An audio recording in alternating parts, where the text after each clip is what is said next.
Merci à tous d'être là ce midi pour passer une heure ensemble. Aujourd'hui, si on a choisi ce jour du 21 septembre pour faire cette présentation, ce n'est pas tout à fait un hasard. Nous serons dans l'équinoxe de printemps, d'automne dans 2 jours. L'équinoxe, c'est le moment où justement les jours sont aussi longs que les nuits, et c'est un temps de passage, un passage entre l'été et l'hiver. Donc ça va être le moment de laisser partir et semer ce que vous souhaitez récolter au prochain cycle. Avant de le lancer dans la présentation du sujet, je vais vous dire quelques mots sur moi. Et déjà, parler de moi personnellement, je me définis comme étant une aventurière, amoureuse de la nature, altruiste et engagée. Aventurière, en fait, dans ma vie, à plusieurs reprises, que ce soit sur le plan professionnel ou personnel, j'ai eu plutôt l'occasion de mener des projets qui pouvaient sembler fous à mon entourage, comme de développer, d'être pionnière dans le lead management dans une activité de service, comme quitter un emploi salarié très confortable pour me lancer dans l'entrepreneuriat, ou à titre personnel, oser rénover de fond en comble mon lieu d'habitation en ne gardant que les 4 murs pour en faire quelque chose d'agréable. L'amour de la nature, celui-là, je le tiens de mon grand-père qui était ingénieur horticole, passionné par les plantes, qui m'a transmis cette passion. Et pour moi, la nature, c'est vraiment un lieu de ressourcement. J'aime beaucoup marcher, c'est là où je vais puiser beaucoup d'inspiration. Et donc, ce n'est pas un hasard si aujourd'hui je vous parle des saisons. Altruiste, servir, c'est pour moi ma signature, c'est servir de façon inconditionnelle, que ce soit mes coéquipiers, mes employeurs, mes clients aujourd'hui. C'est quelque chose qui est naturel pour moi et qui va de soi. Donner avant de recevoir est important. Et je m'implique aussi dans plusieurs réseaux d'entrepreneurs comme le réseau Entreprendre ou le CJD. Et ce qui m'amène à l'élément suivant qui est l'engagement. Ça fait partie, vraiment, je l'ai chevillé au corps. J'ai toujours été présente dans différents types d'associations et aujourd'hui, je souhaite vraiment contribuer au maximum de mes possibilités, permettre d'aller vers un plus grand équilibre entre richesse matérielle et immatérielle, richesse économique et sociale et environnementale. Et en fait, je me suis donné la mission d'accompagner 100 000 leaders ou entrepreneurs d'ici 2033, donc un horizon de 10 ans, dans une démarche de transformation des entreprises pour qu'elles soient des entreprises altruistes. Voilà pour ce qui est de mes valeurs et de ce qui me caractérise profondément. Sinon, d'un point de vue plus professionnel, j'ai une vingtaine d'expériences en pilotage d'équipes financières des PME, avec des équipes qui allaient de 1 à 7 personnes. Ce qui caractérise ma façon de travailler et mon approche, c'est une imprégnation des neurosciences et une approche intégrative corps-esprit, c'est-à-dire que je considère que nous ne formons qu'un tout indissociable, composé certes d'un cerveau, mais surtout d'émotions, d'un corps physique et d'une âme, avec une dimension spirituelle. Et enfin, la psychologie positive est aussi un de mes leviers et points d'appui, parce que je suis convaincue que nous avons tout intérêt à développer nos forces personnelles plutôt que d'essayer de combler nos manques. Et que le balance investissement-retour sur investissement est bien plus positif en essayant de travailler sur nos points forts. Donc tout ça m'a amené en fait à aller vers l'accompagnement, comme le disait Valérie, de leaders et d'entrepreneurs pour développer une cohérence individuelle et collective au service d'une performance globale pour l'entreprise, c'est-à-dire aussi bien au niveau de la vision, de la prise de décision que de la cohésion d'équipe. Voilà, vous en savez un peu plus sur moi à présent. On va rentrer dans le vif du sujet avec les saisons. Alors pourquoi les saisons? Parce que la nature est pour moi une source d'inspiration, je vous l'ai dit, et elle a une véritable capacité à renaître de ses cendres, tel le phénix. C'est une véritable école de la résilience, par exemple. On voit bien que chaque hiver, la nature semble s'endormir, voire être morte, et pour autant, elle renaît à chaque printemps. Donc il y a ce côté aussi régénération à l'infini où même dans les cas de catastrophes naturelles, la nature finit par refaire surface. On est aussi dans une dimension de coopération. Les fleurs vont être fécondées et donner des fruits grâce aux insectes qui vont les polliniser. De même, les fruits qui ne seront pas récoltés vont tomber, vont servir d'humus pour nourrir le sol. Ou encore, les graines vont être semées par les oiseaux qui les transportent et qui permettent aux espèces de se répartir un peu partout.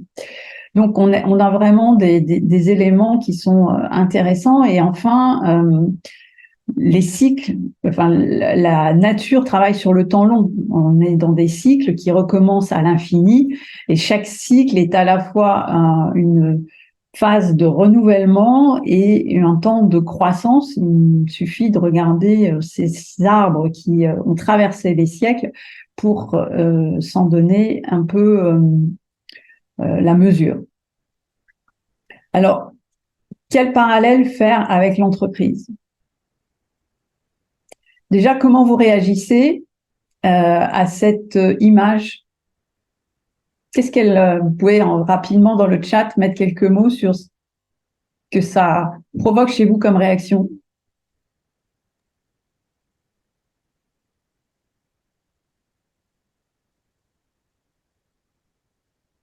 Alors, je ne vois plus le chat, mais donc il y a potentiellement Si tu arrives à voir Valérie, donc où a disparu la couleur? Pas de couleur. Cycle du changement intérieur et extérieur est totalement en lien avec les saisons. Cycle d'intégration et d'amélioration dans un continuum. ok. Alors, je vais vous partager moi ce que j'y vois aussi. J'y vois aussi quelque chose d'un peu froid, d'un peu monolithique, avec un peu un manque de vie. Donc, le fait d'avoir choisi ce noir et blanc est souhaité. C'est un peu la perception qu'on peut avoir à certains moments à l'intérieur ou à l'extérieur de l'entreprise. Et pour autant, l'entreprise, c'est un lieu de vie et dans lequel il y a à la fois du rebondissement. La vie de l'entreprise, c'est une succession d'événements heureux et malheureux. C'est surtout pas un long fleuve tranquille. Les plans qui ont été prévus se déroulent rarement comme on l'avait imaginé. Donc, on retrouve voilà, cette notion résilience, rebondissement.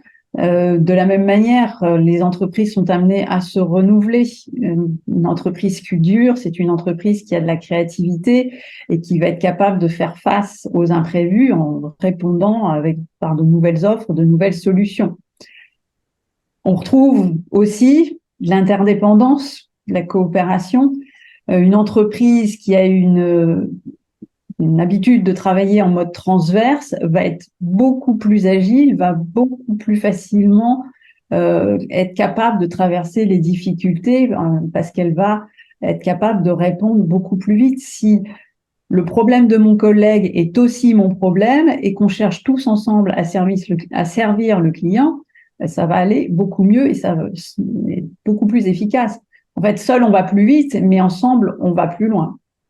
Et puis enfin, l'entreprise, elle est tiraillée entre un temps court, avec un besoin d'efficacité, de réactivité, de productivité, et aussi un temps long, qui est celui de la réflexion, de la vision, de la projection, de l'innovation. Voilà, donc ce sont autant de Comment ça se similitudes. passe en entreprise, les plans positifs, les plans négatifs, les peurs, les difficultés rencontrées. Alors, j'ai un intervenant, je ne sais pas si c'était volontaire ou pas. Non, je suis passée, j'ai mis en muet Tant par mieux. contre, mais au Ok, début. merci. Par contre, je me permets de t'interrompre, ça a peut-être répondu à la question qui était posée par Ludovic, pourquoi le temps long en entreprise? Moi, je vois plus du court terme. Donc, est-ce que tu as répondu peut-être justement en disant, il y a cette partie, enfin, selon ce qu'on regarde, il y a ça qui est plutôt sur du long terme et ça qui est plutôt du court terme. Exactement. On a à la fois le temps long et le temps court présent dans l'entreprise parce que on voit souvent le temps court, mais une entreprise qui ne tient compte que du temps court, bah, elle va aller dans le mur. Donc, il y a ce tiraillement entre le temps long et le temps court. Et donc, pour une entreprise qui veut grandir, eh ben, c'est une entreprise qui a besoin de savoir d'où elle vient et où elle va. C'est pour moi un élément essentiel, et je dirais essentiel en deux mots. Essentiel. Euh, Parce qu'une entreprise, pour ça, elle a besoin de savoir d'où elle vient, de connaître ses racines, ses fondations, c'est son essence. Et qu'est-ce qui fait la force de mon entreprise? Quelles sont ses valeurs? Savoir où je vais, c'est sa vision, son objectif ciel. C'est quelle est la mission de mon entreprise et ses objectifs? Comment je passe? Et donc, après, la question, c'est de savoir comment je passe des racines au ciel. Bah, c'est toute la question des ressources, des sources d'énergie. Qu'est-ce qui va apporter de l'énergie dans mon entreprise et comment je la fais circuler? Et puis une entreprise qui va bien, qui fructifie, bah, elle va faire des fruits qui vont ensuite, bah, s'ils ne sont pas récoltés, retomber vers la terre et servir à nourrir cette terre. Et de ce fait, une entreprise qui va bien, en fait, c'est une entreprise écologique parce que elle contribue à entretenir son environnement. Et c'est là où le cycle de saison est le parallèle qu'on peut faire avec le cycle des saisons. Alors maintenant, commençons par rentrer dans le vif du sujet des saisons et avec l'hiver. L'hiver, c'est le temps de la lenteur, de l'énergie plus basse, puisque la lumière est plus absente, manque de lumière au moment de l'hiver. Donc c'est un peu ce moment où on peut prendre le temps d'inventorier et de regarder de quoi est fait l'intérieur pour réfléchir à l'avenir. C'est là où on peut revenir sur les racines. Qui sont les femmes et les hommes qui forment cette entreprise? Quelles sont les valeurs qui les réunissent? Donc, ça va être là intéressant à ce niveau-là d'aller s'intéresser aux personnes au travers de leurs compétences, mais pas simplement compétences techniques, aussi compétences personnelles. Certaines vont avoir de l'empathie, vont être plus douées en communication ou en persévérance. C'est ces compétences qui sont intéressantes parce que on y prend rarement garde, elles font partie de la personne et on a des fois du mal à mettre des mots dessus et pour autant, elles sont très utiles dans le fonctionnement de l'entreprise et c'est elles qui vont faire un peu le ciment de tout ce qui se passe dans l'entreprise. Donc, prendre ce temps de l'hiver pour mieux se connaître, pour mieux travailler ensemble, être conscient des besoins de chacun aussi et des ressentis qu'on peut avoir. J'ai eu une expérience comme ça avec une cliente qui était en conflit avec un de ses collègues. Ils avaient énormément de mal à travailler ensemble et c'était assez préjudiciable parce que ils étaient sur des postes qui étaient faits pour travailler ensemble. Et donc, je l'ai amené petit à petit à identifier comment chacun d'eux fonctionnait pour apprendre à mieux travailler ensemble, accepter la différence de l'autre et trouver des façons de faire qui soient compatibles. Donc, ils sont pas devenus les meilleurs amis du monde, mais au moins, ils ont réussi à travailler, à coopérer ensemble, de façon à ce que ça ne nuise pas à l'entreprise. Donc, c'est ça qui est intéressant de faire au sein de l'entreprise et qui demande du temps, et c'est pour ça que je l'associe à l'hiver. C'est intéressant aussi de voir ce qui fédère dans une entreprise. Quelles sont les valeurs? Ce qui va donner un sens et ce qui va rassembler au niveau de l'entreprise. Et puis, ce temps de la lenteur, c'est celui aussi de la respiration, de la construction des projets, de la préparation de ces projets. C'est le temps d'aller vérifier en mode introspection, est-ce que j'ai bien tout ce qu'il me faut pour lancer ce projet? Tel le guide de haute montagne qui va faire l'inventaire du matériel pour être sûr que chacun soit équipé comme il faut. Donc, c'est de quoi avez-vous besoin pour réussir cette mission? Si vous ne l'avez pas, où allez-vous pouvoir le trouver? Et je reviens aux racines, qu'est-ce qui va vous réunir? Qu'est-ce qui vous permettra de traverser les moments de crise? Donc, tout ça, c'est ce qui va permettre à l'entreprise de faire corps, d'avoir une ossature solide. Et après l'hiver, vient le printemps.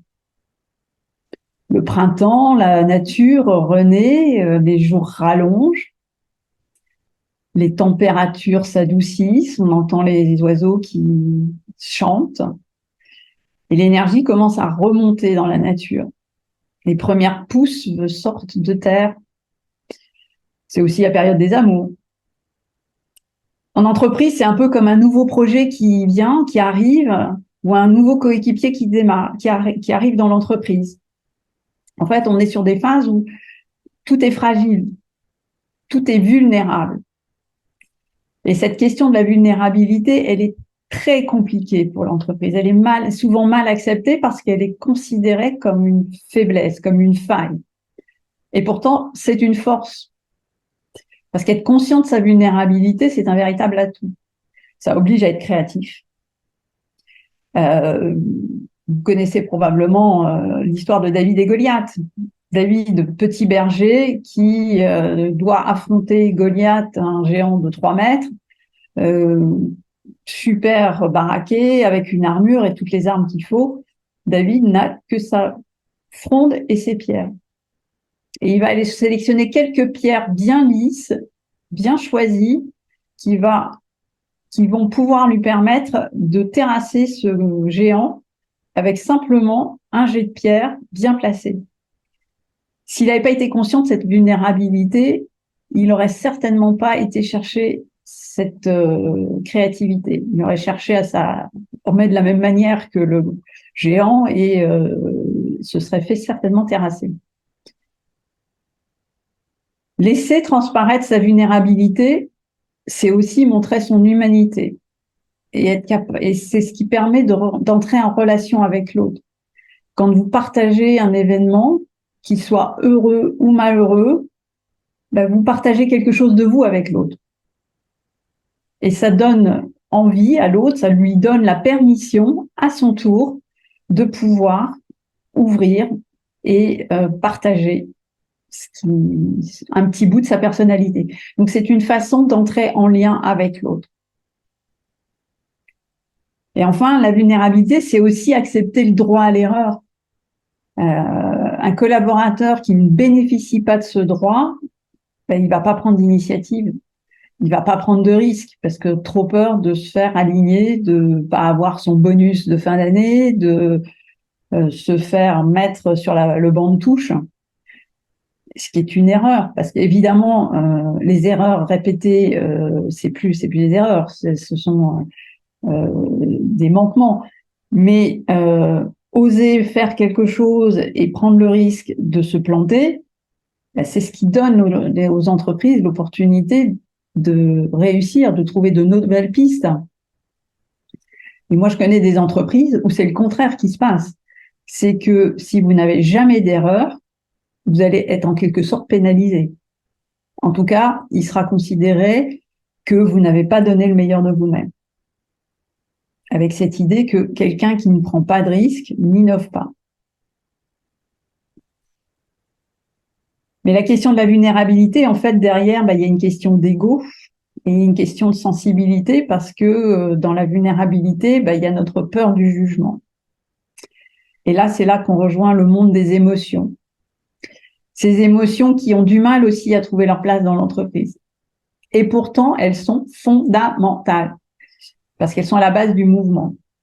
Si on prend la racine latine d'émotion, ça vient de movere, qui veut dire bouger. Et avec le préfixe et, qui veut dire partir de. Donc les émotions, c'est celles qui nous font bouger. C'est celles qui nous mettent en mouvement. Et on le voit bien parce que quand vous êtes dans des émotions positives, que ce soit l'enthousiasme, la fierté, l'espoir, l'émerveillement, là, vous êtes plein d'énergie parce que ces émotions positives, elles déclenchent des sécrétions hormonales, le bien-être, et qui donnent envie d'aller de l'avant. Inversement, quand vous êtes dans une situation d'émotion dite négative, que ce soit de l'ennui, de la tristesse, de la peur, de l'anxiété, la colère, ça va vous générer du stress. Alors, un peu de stress, c'est bien, ça met aussi en action, ça donne une petite poussée d'adrénaline, mais trop de stress, ça devient usant. Et donc, on perd en énergie. Et les équipes qui sont sous stress, sous pression, elles sont des équipes qui finissent par perdre leurs moyens. Alors, ça ne veut pas dire pour autant qu'il faut se couper des émotions. Parce que se couper des émotions, ça revient à nier son humanité et à avancer comme un robot. L'inconvénient du robot, c'est qu'il ne se pose pas de questions, lui. Il a été programmé pour réaliser une certaine tâche, et puis il avance, il est binaire. S'il y a le moindre imprévu sur son chemin, terminé, il est complètement déstabilisé. Donc c'est important de laisser la place à ses émotions. En plus, autre intérêt des émotions, c'est qu'elles ont un lien avec la mémoire. La mémoire, elle est toujours liée à l'émotion. Et vous êtes certainement déjà rendu compte que quand quelque chose vous intéresse, vous allez le retenir, l'apprendre avec beaucoup plus de facilité. Inversement, quelque chose pour lequel vous n'avez pas de motivation, ça rentre par une oreille et ça ressort par l'autre, c'est très vite oublié. Pour vos coéquipiers, c'est la même chose. Les coéquipiers, ils vont se souvenir très longtemps de la célébration d'une victoire, même si le chemin parcouru a été difficile. Les embûches, on va vite les oublier. En revanche, ils vont vite se souvenir de la motivation, de la joie, de la fierté qu'ils ont eue à gagner cette étape. Et c'est la même chose dans les petits gestes du quotidien. Un merci, un compliment, ça touche. Et on s'en souvient. Et ça donne envie de continuer à avancer, de faire toujours mieux. Et pourtant, on a trop souvent tendance à marquer ce qui dysfonctionne et à considérer que ce qui fonctionne, c'est normal. Et je pense que vous avez tous, à un moment ou un autre, été confrontés à avoir une partie de votre corps en souffrance qui fonctionne plus très bien, que ce soit pour une entorse, une cassure. Là, le bras qui fonctionne bien et qui d'un seul coup ne fonctionne plus, c'est plus la norme qui fonctionne bien. C'est là qu'on prend conscience que ce qui fonctionne bien, en fait, c'est très important. Donc, c'est vital de savoir reconnaître le bon, le bien, le beau, parce que quand on a cette reconnaissance, ça donne confiance. Et puis, ça aide à grandir puisque ça donne envie d'aller plus loin, plus haut. Donc, la vulnérabilité, c'est ce qui va vous mettre en relation avec les autres. Et l'émotion, c'est ce qui va provoquer le lien d'attachement et l'implication. Alors, une fois que on a déjà mis tout ça en place, eh ben, intéressons-nous à l'été. Cet été qui est, on l'a vu tout à l'heure dans les commentaires, signe de chaleur, signe de lumière.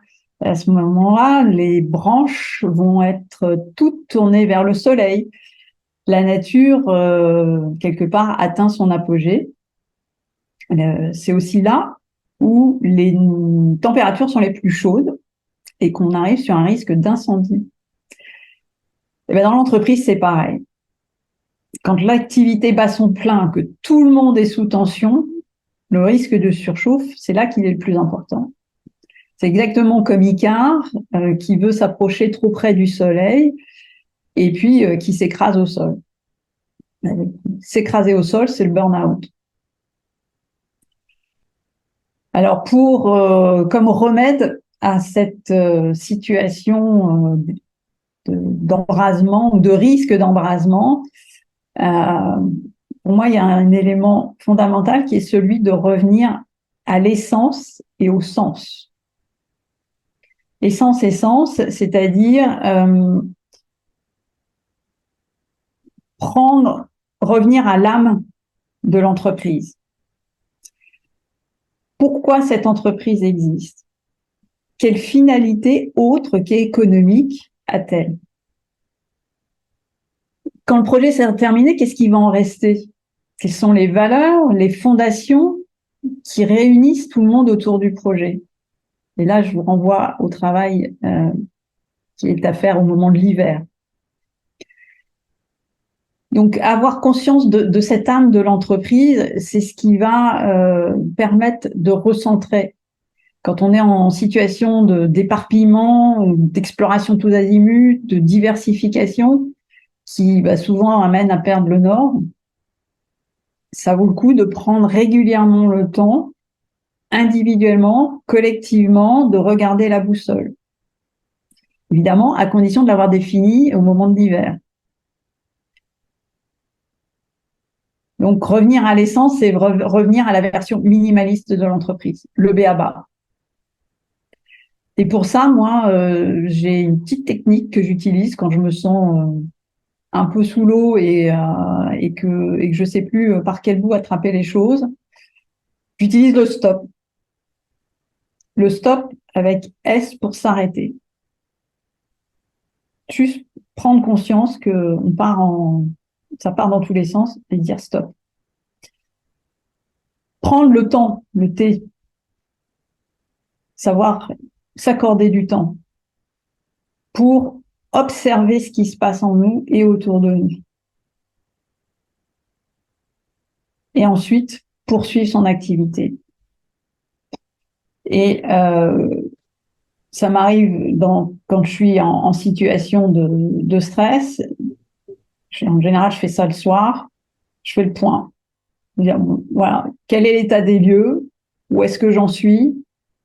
Qu'est-ce que j'ai déjà fait? Qu'est-ce qui fonctionne? Qu'est-ce qui reste à faire? Quelles sont les ressources dont je dispose? Et quelles sont mes prochaines priorités? Et ça, je le note vraiment noir sur blanc. Et le simple fait de faire ça, c'est une véritable libération. J'ai d'un seul coup l'impression que tout s'éclaircit. C'est comme si la lumière, je passe de l'ombre à la lumière. Et en général, le lendemain matin, je redémarre avec beaucoup plus d'efficacité et beaucoup plus d'énergie. Une autre source d'inspiration au niveau de l'été, c'est les sens. Parce que cette saison, c'est un peu le moment où tous les sens sont en éveil. Il y a beaucoup plus de lumière, les parfums sont plus élaborés, on est moins couvert, donc le toucher est plus sollicité. Or, les émotions et les sens sont intimement liés. Et en fait, il n'existe pas d'émotion sans sensation physique. Et même des chercheurs qui vont jusqu'à dire que je ne pleure pas parce que je suis triste, c'est parce que je pleure que je suis triste. Donc, c'est les larmes que je verse qui vont me faire comprendre que je suis triste.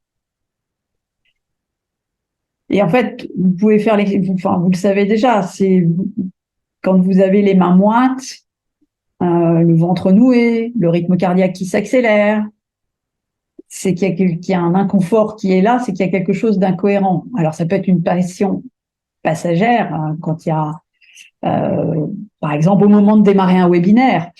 Mais le plus souvent, c'est qu'il y a quelque chose d'incohérent qui se passe.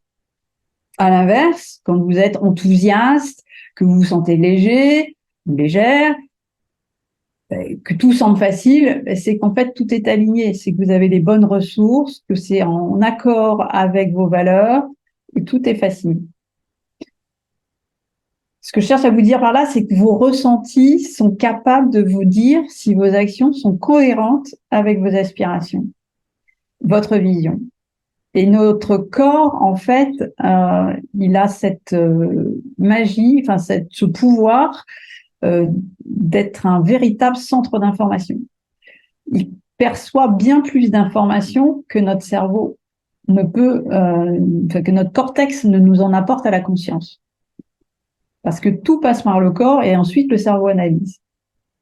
Ça veut dire quoi? Ça veut dire que être en relation avec son corps, c'est se donner la capacité de traiter beaucoup plus d'informations, d'accorder de l'attention à la manifestation de ses ressentis.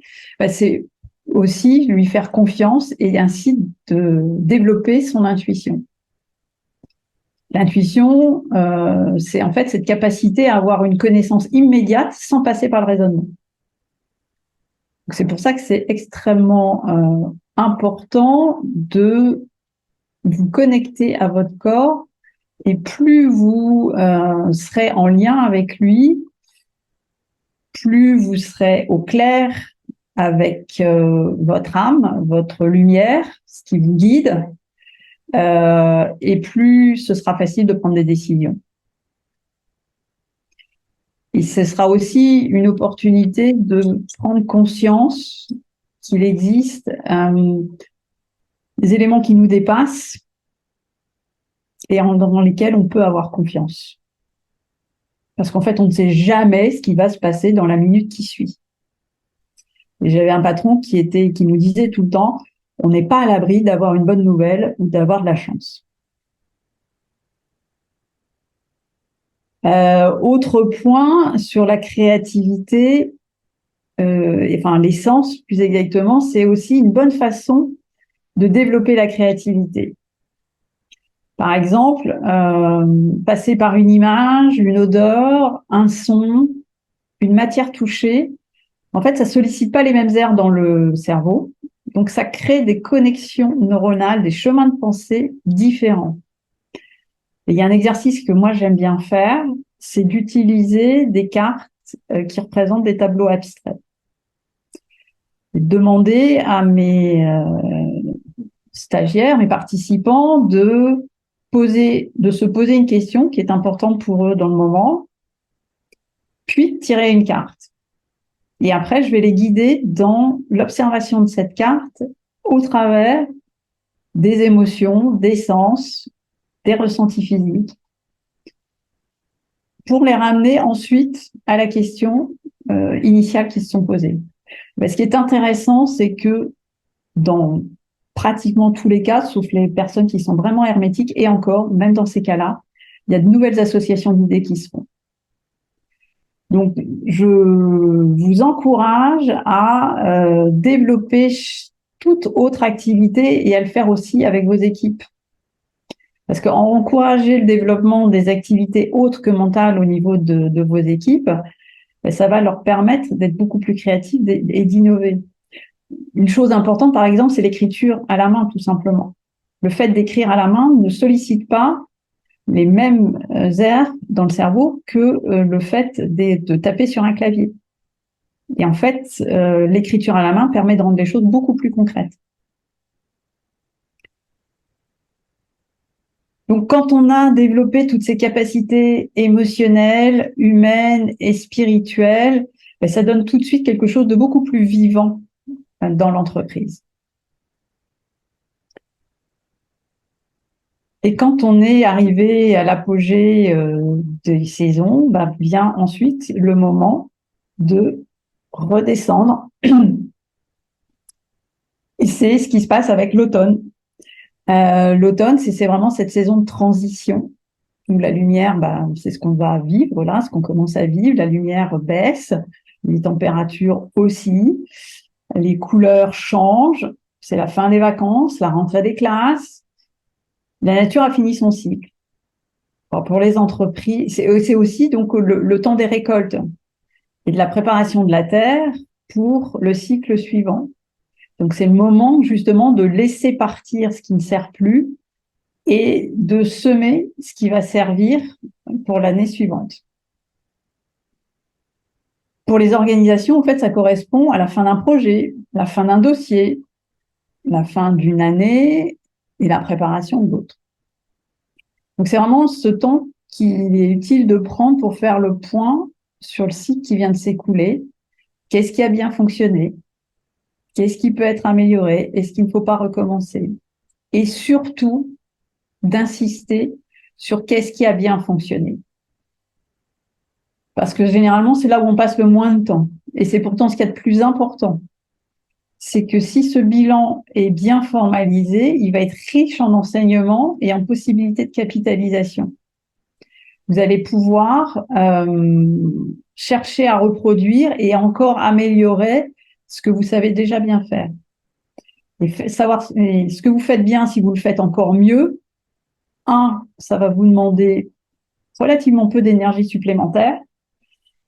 Et 2, ça va vous faire monter encore plus en qualité et en compétences. Donc pour ça, ce qui est très important, c'est de partager les bonnes pratiques. De chacun puisse faire savoir ce qui a bien fonctionné. Et quelque chose qui fonctionne bien et qui est intéressant à faire, ce sont des learning café ou learning corner, de prévoir un temps, une trentaine de minutes par exemple, une fois par semaine, une quinzaine ou mois, selon la taille des entreprises et les possibilités, et d'inciter un salarié à présenter un outil, une expérience dont il a le savoir-faire, de façon à ce que les autres puissent en bénéficier et puissent eux aussi développer leurs compétences, ou en tout cas aller piquer des idées pour s'enrichir les uns les autres. Évidemment, pour être dans cette phase de transmission, ça suppose au départ d'avoir pratiqué la reconnaissance, de dire et redire ce que chacun a bien fait, en particulier pour ceux qui ne sont jamais mis en valeur. Moi, j'ai mené une expérience comme ça avec mes équipes de comptables, qui sont en général, qui ont le sentiment d'être toujours la 5e roue du carrosse, de ne jamais être concertés dans les problématiques et qui avaient un certain mal-être. Et je leur ai fait prendre conscience qu'elles étaient au cœur du système. Parce que vous pouvez avoir les meilleurs commerciaux de la Terre, si vous n'avez personne derrière pour facturer et encaisser les facturations, vos commerciaux ne servent à rien. Donc, avoir fait ce travail, leur expliquer qu'elles étaient au cœur du système, d'avoir réussi à leur faire comprendre et toucher du doigt qu'en fait, elles étaient dans des relations clients-fournisseurs avec toutes les parties prenantes de l'entreprise, en interne, mais aussi en externe, ça a complètement changé leur estime d'elles-mêmes et donc leur façon de travailler et leur implication. Ce sont des petites choses, mais ça peut changer beaucoup. Et puis un autre point qui est aussi de travailler ou de faire prendre conscience du rôle de l'entreprise avec son environnement.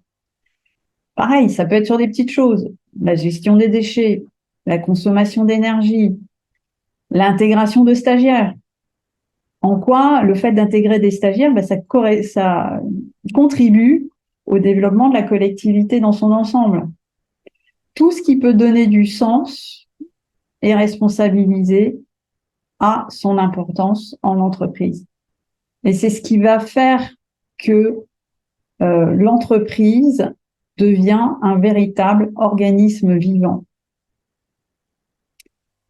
Avec une tête, ça, tout le monde le sait. Les organes de pilotage, le rationnel, on sait que c'est bien présent. Mais aussi un corps fait de toutes les forces qui sont en présence, de toutes les personnes qui composent cette entreprise. D'un cœur avec les émotions qui font circuler l'énergie en entreprise et qui sont un peu cette courroie de transmission de l'entreprise. Et une âme qui est la vision, la lumière, qui donne de l'espérance et qui donne du sens à ce qui est fait. Donc, quand on arrive à prendre conscience de tout ça et l'appliquer dans l'entreprise, ça fait que ça devient un organisme vivant et qui va pouvoir s'élever tel un arbre remarquable et traverser les siècles et plus éventuellement. Voilà, on arrive à la fin de la présentation. Je vais bientôt vous redonner la parole. En amont, je voudrais que vous preniez un tout petit temps pour dire quelle idée clé vous retenez. Notez-le au moins pour vous et éventuellement partagez-le dans le chat. Et surtout, qu'avez-vous envie de mettre en action dès demain? Alors, conforter dans le parallèle entre le cycle du changement dans nos vies et les saisons et les énergies. David emporte le stop et la vulnérabilité associée au printemps. OK. Écouter son corps et son ressenti. Chaque saison, une partie de l'arbre.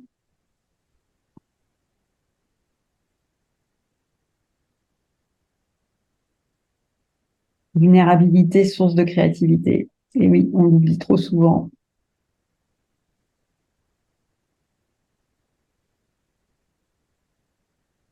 Intégrer les saisons dans le démarrage de séminaire. Très bien.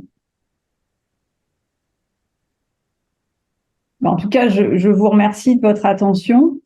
Si vous avez envie d'explorer le sujet un peu plus loin, il y a 3 façons de le faire.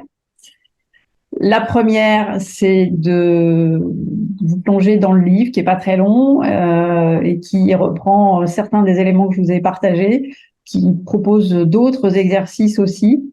Alors, il est plus à vocation individuelle, mais il y a des choses qui sont tout à fait transposables. Autre possibilité, celle de suivre le cycle des 4 ateliers qui auront lieu à partir du 13 novembre et qui se dérouleront pour le coup en petits groupes, donc avec beaucoup plus d'interactions, sur lequel on va pouvoir vraiment entrer dans le détail de chacune des saisons et pratiquer.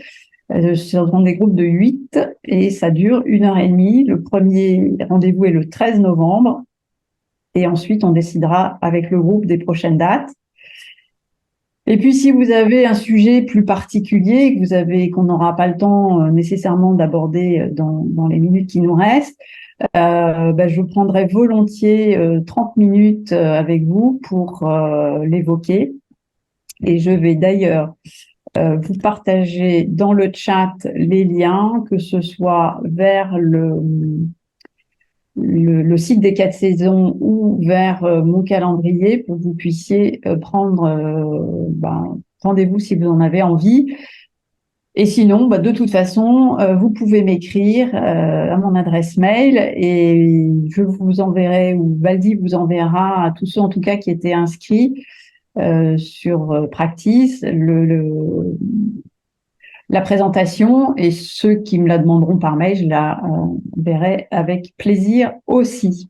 Je vous remercie tous d'avoir pris sur votre temps pour écouter cette intervention et je vous souhaite beaucoup de bon sens et de trouver de l'inspiration dans ces saisons.